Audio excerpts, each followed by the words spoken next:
السلام عليكم ورحمة الله تعالى وبركاته، أصدقائي الأعزاء في كل مكان.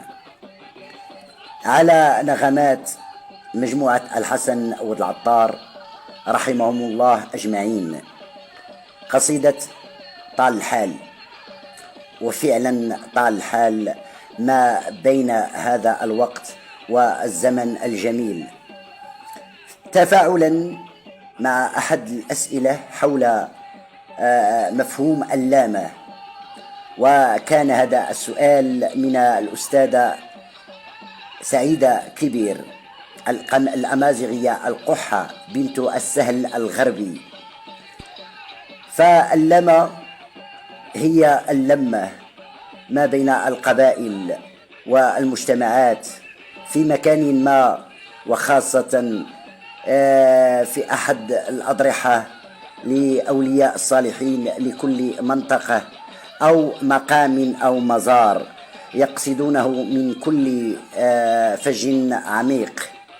فتكون الولائم والذبائح والجورة، يعني الجورة التي تمتد أسبوع ما بين الناس، فيكون يعني قيطون على هذا الأساس لأهل البيت، وخزانة أو طاق كما يشاع للضيوف.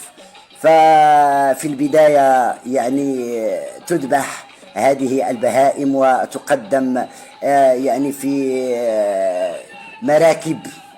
مراكب يعني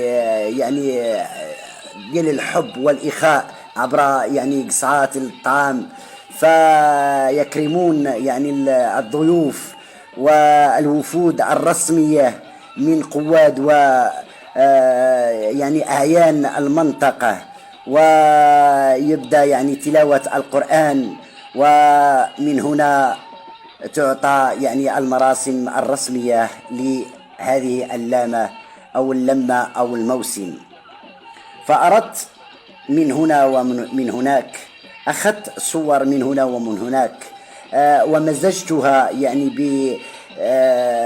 بثقافة هذه المنطقة، منطقة السهل الغربي. فوجدت اللباس، وجدت يعني الإيقاعات، وجدت اللوحات، وجدت عدة أشياء في مغربنا حبيب. يعني كان فالفن ديالنا الموروث الثقافي يعني هو يعني قد يختلف في الشكل، لكن له مضمون واحد. ففرجة ممتعة بصور وشعرية وصور فنية تحاكي اللامة والموسم، حتى للنهاية، نهاية العادة، وهي على شكل الطبول والغيوط، ويعني والخيل تتحمش والقلوب تهتز. فمحلى الزمن الجميل.